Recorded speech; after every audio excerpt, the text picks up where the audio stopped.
Whether you're looking for answers to specific life questions or seeking to become the best version of you possible, welcome to the Mental Breakdown and Psychreg podcast, where we offer insight, information, and strategies based upon research and years of practice as clinical psychologists.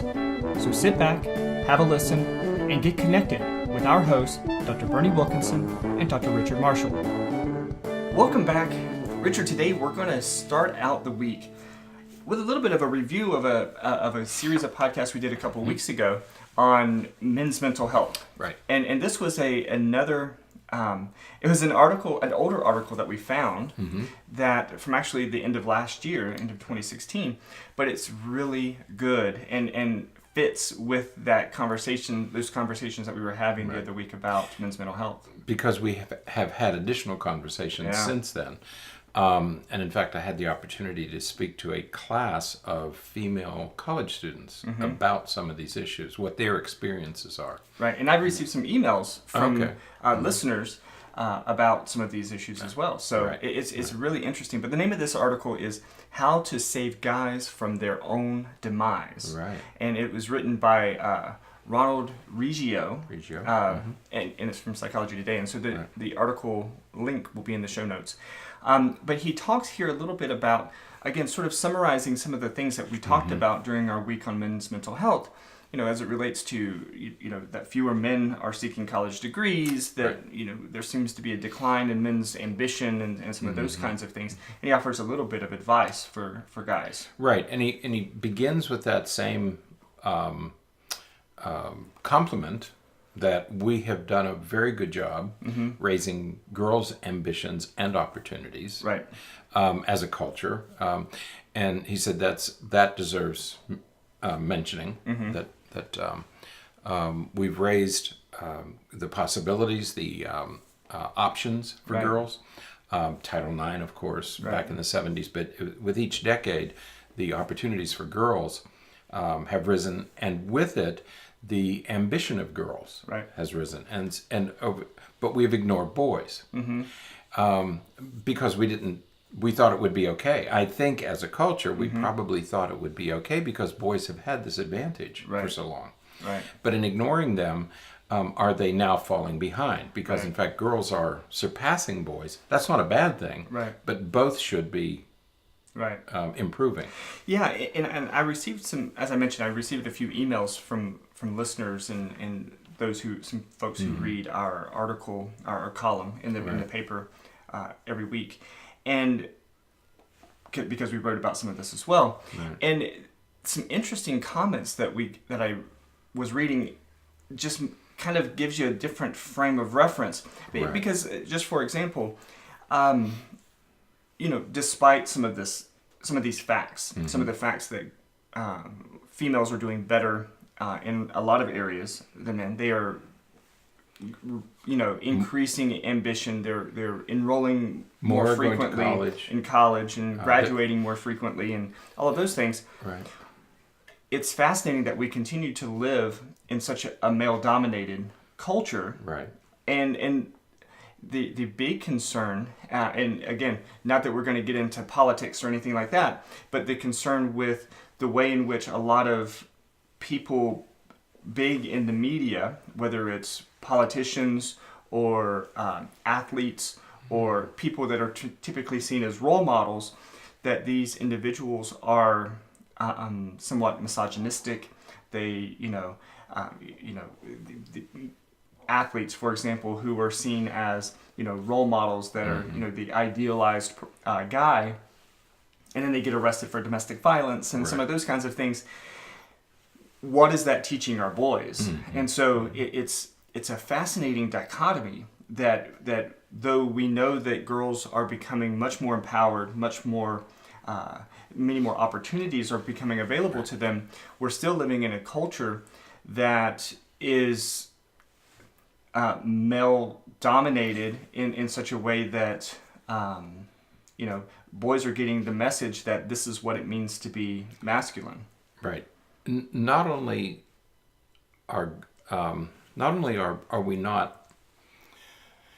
we we may be ignoring boys and leaving them behind. At the same time, the message that boys seem to be getting is that to be a male superstar today, you have to, for example, if you're playing football, what do boys see? Well, you get into the end zone and you spike the ball and you do a victory dance and high fives, and you and it's the same in many sports. You know, that's what they're seeing. Certainly, we're seeing it in the entertainment industry. I'm thinking particularly of rap music or some of the other music genres, where to be a superstar is to be this kind of a person. And that's what boys are seeing today. So it's not just that we've ignored them or left them behind, but we're also giving them role models that I'm not sure they want to emulate.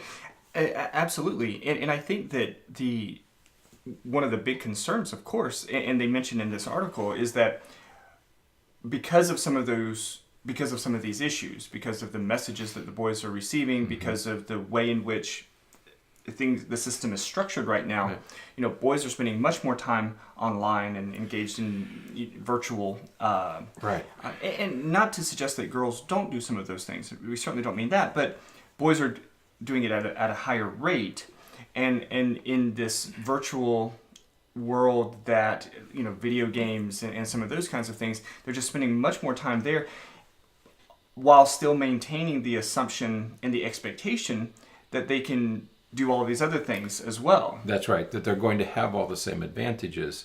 But boys are spending more time online. Boys spend more time on, and I didn't know that. I know they play more video games. But in general, boys spend more time online than girls. And that, I think, in and of itself is a problem, because boys are separating them. While girls are out achieving in school and on the athletic fields, many more boys have dropped out. And it's becoming it's a problem that we're becoming increasingly aware of. I hate to say it's a problem, but it's a problem we're becoming increasingly aware of. That boys are being left behind. They're not only being left behind, they are developing attitudes that are not serving them well. And that's the other part of this that bothers me. We didn't talk as much about that in our own podcast last week, but this article reminded me that boys are developing attitudes that are not serving them well, and that's a concern.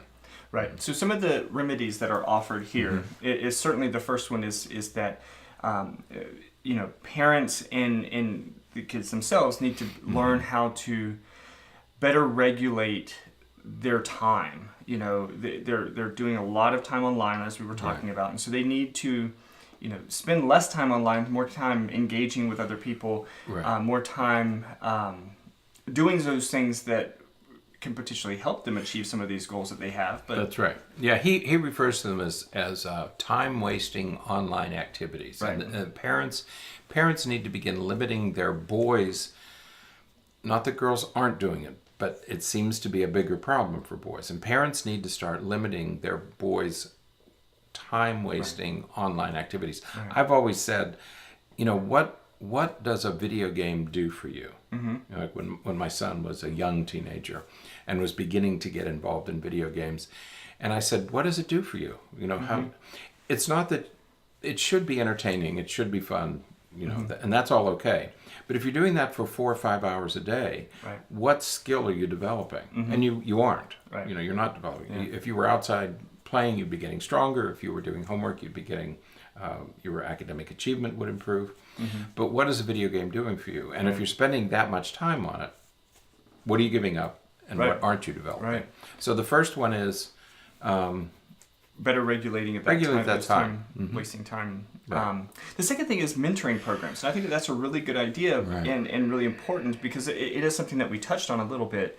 And that is that we need to do a better job of mentoring boys as it relates to what it means to be a man, what it means to have healthy relationships with other people, how to better interact with other people. And we need to have more. So we need to have more of those mentoring programs. I think when I looked at the mentoring one, I thought of role models immediately, but I also thought, we don't talk much about what your responsibilities are going to be when you're an adult. You know, let's have fun. Let's go to school. Let's have parties. Let's have a big salary. Get a good job. Right. But we don't talk much about, you know, guys, you're going to get married. You're going to have a partner. Right. You have some responsibility to that partner. You're going to have children. You're going to have pets. You're going to have, you know, you're going to be building your life. And with that comes responsibilities. And I don't know that young boys and young men are getting that message. Right. We did when we were growing up. We said, you know, you have this responsibility. Right. I don't know that boys and young men are getting that message. Yeah. Yeah. As you were saying that, it made me think that, you know, there's that group of people who feel like the 40s and 50s were the idealized golden years. And one of the things that happened then, and, you know, maybe this is an argument for that, is that boys grew up with the expectation that you were going to grow up to be the breadwinner of the family. Right. And so the expectation was that you were going to go out and work, and that you had these... And you were going to take care of other people. Right.